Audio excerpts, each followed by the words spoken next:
All right, look at that. Woo, isn't that pretty? That's Freedom Ordnance. This is the FX9. This is the pistol version. We're gonna open up the box and take a look, see what's inside. Oh shit, I've been ripped off. There ain't nothing in there. What the hell happened? Oh, never mind. I see it right over there. You see it in the background. Woo! I tell you what, looks beautiful, don't it? FX9 by Freedom Ordnance. All modified and enhanced by me, yours truly. Been a gunsmith for many years. And this is the work I did. What led me to this weapon? Well, I looked at various reviews all over the internet because I was looking for a PCC, a pistol cartridge type carbine that shot 9mm. So I looked at various ones. Being retired military, I wanted something that had something somewhat similar to the M4 M16 type platform. So we have the AR-15 type platform, which translates well into my hand. And also, not only affordability or reliability, but the ease to accessorize this.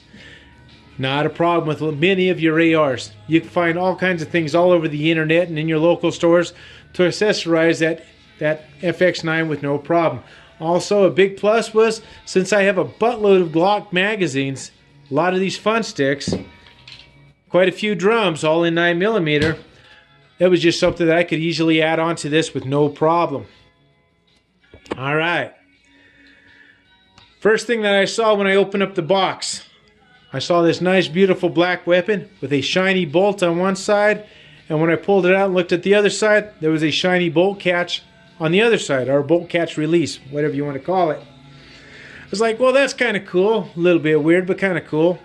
I figured, well, you know, cosmetically I can add to it and enhance it, so this way it just doesn't have, you know, one shiny thing that looks kind of odd on each side.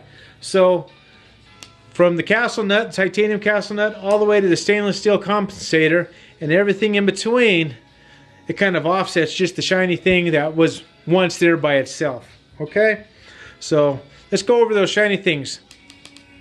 Titanium castle nut. We have the polished aluminum ambidextrous safety selector switch. The takedown pin and the pivot pin in titanium, and they're extended. K&S anti-rotational system. We got the stainless steel bar there. We have a polished aluminum extended magazine button there. We have all the hardware to hold the AFG and the rails down in stainless steel. Stainless steel screws to hold the front sight and rear sight down, and the stainless steel compensator. I mean, all of it looks great. A lot of bling bling on there, you know. It doesn't just look like that one odd piece of, you know, just shining at you. Not a big problem. But some of this does add to the functionality of this weapon, believe it or not. I'm going to get into things I have changed. First and foremost, this right here. This is the Shockwave Blade. It's a pistol brace. And as you can see, it's adjustable, but you have to get your Allen wrench, stick it in here, engage the Allen screw in there, loosen it up, and then you have to exactly line it up with whatever dimple that you want to find on this tube and tighten it down. Now that's okay if you're getting into the beginnings of adjustable pistol braces. Well, just not my cup of tea. I mean, I guess if you turn around and adjusted it to your desired position, locked it down and left it there, I guess it'd be all right. But I like something that I can open up and close up. You know, if I'm putting it in the pistol bag, I can close the pistol brace up, you know, like a buttstock, you know, but it's a pistol brace. I can close it up all the way, and then when I'm ready to shoot it, I can open it up all the way. Thus came by SB Tactical, the SBA3 tactical brace here. I like this. All right. I mean, you can just simply push the lever in and it locks in place. And that tube there, I'll show you what that tube is. You'll recognize it right away. This tube here is a mil-spec buffer tube. 6 positions adjustable. However, since the width of this lower receiver is wider than a standard AR-15 lower receiver, I mean, it's quite a bit, you know, wider, you lose the first 2 positions over here. You have these 4 positions, but you'll lose these first 2 positions.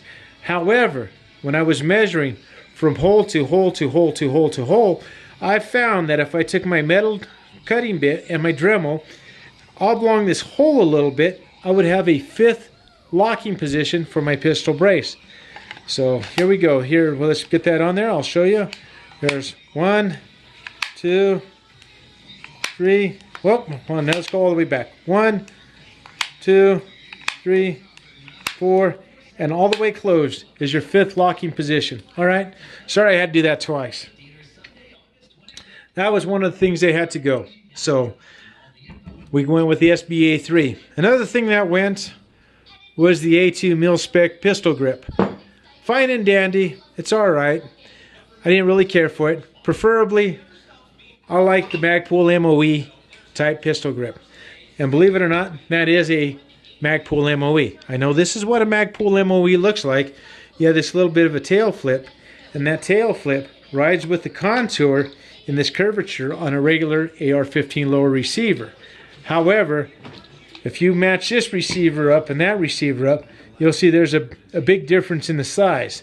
I mean, the pin distance in here and here is a lot longer than what it is in the FX9. The end of the receiver comes over here while the end of the receiver comes over here. And what had happened is when they shortened up the magazine well, because the magazine well is considerably shorter than it is on a standard AR-15, everything kind of got crunched together. And instead of retaining this curvature, they went ahead and just come up straight, kind of give it a little bit of a cleft, and went back straight again. And thus, Magpul MOE would not work, you know, unless you modified it. So what I did is I took my Magpul MOE, took my Harbor Freight heat gun, and I applied heat to this area. And it was a repetitive process over and over and over and over again. I would heat and bend, heat and bend, and heat and bend. Finally, I got it up to its desired location where it is right now. Then, not only that, but I'll go ahead and show you. I don't know if you can see in there, but you can see the pistol grip goes around the contour of this rear plate on the lower receiver. Looks like a factory job. Doesn't look too bad, doesn't it? All right. Another thing I got changed out was the trigger guard. The mil-spec trigger guard here, yeah, they had to go. We have a Magpul enhanced trigger guard right here. As you can see, the pistol grip, the bottom part of the lever on the pistol brace and the bottom part, I stippled them. I did that for the reason that whether your hands are sweaty or dry, when you grab this weapon, you're going to have a good purchase on it and you'll be able to use this weapon with no problem. All right? Now, I'm going to go ahead and separate the two halves. We're going to get into this lower part of the receiver. So, the titanium pins here, they're extended for a reason. And I like them because I can simply pull the two receivers apart without using tools. So, let's take a look at what we have here now in the lower receiver. So we already went through the pistol brace, we went through the buffer tube, we went through the pistol grip, we went through the trigger guard. Of course, you already know all the bling bling on it, the castle nut, the ambidextrous safety. So you got the ambidextrous safety, you know. I mean, that's beautiful. We got the K&S anti-rotational pin system for the hammer and trigger. We got the extended magazine release that I did in polished aluminum button. As you can see, it works just fine.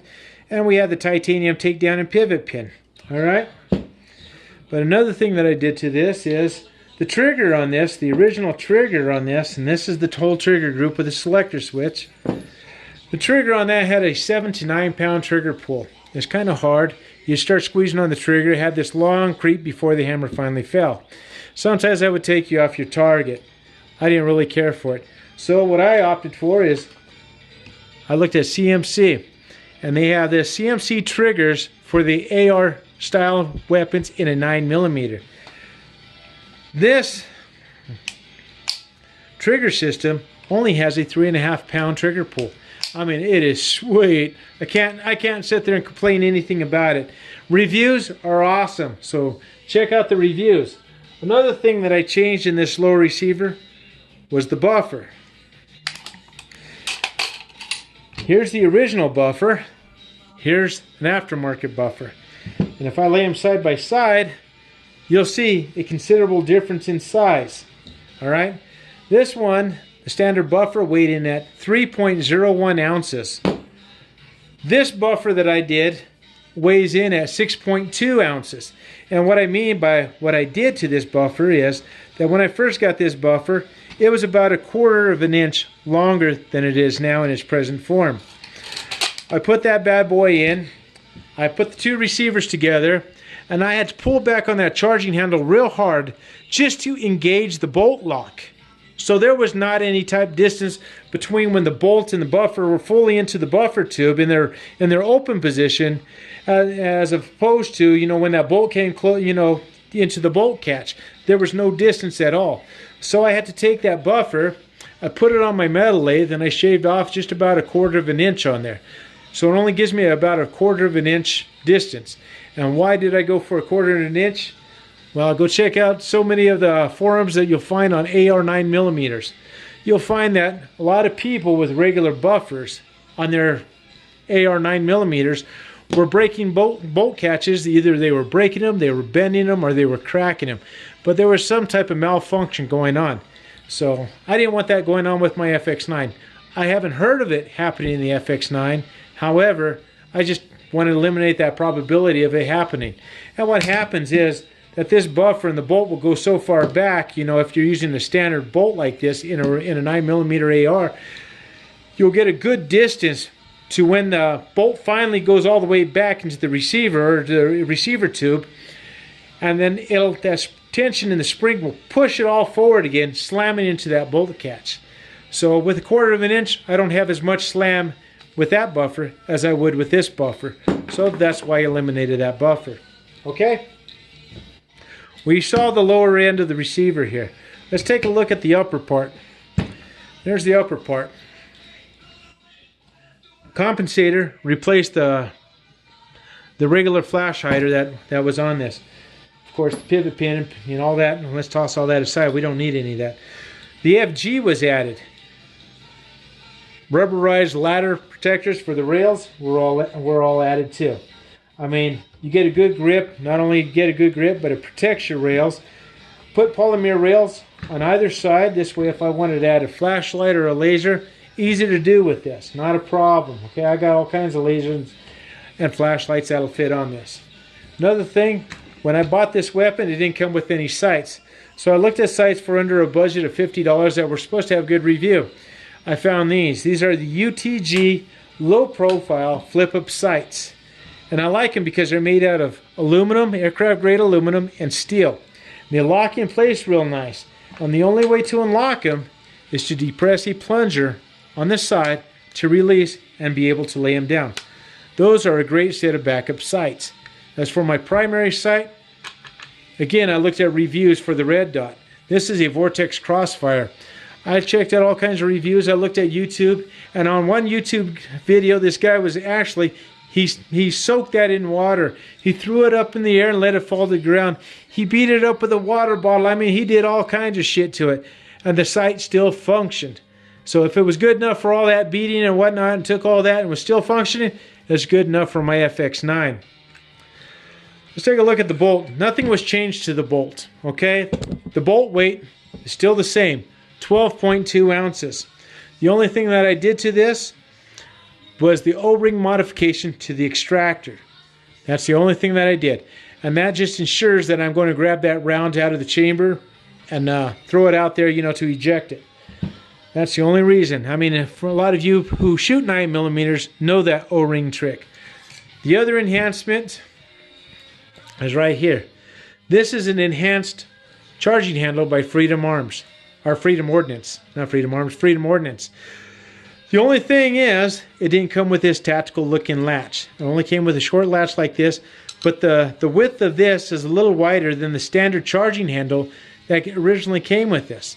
I got the enhanced version, and then I had me a tactical latch that I cut the end off over here, gave it, you know, a little bit of a cut, took out the latch out of this charging handle.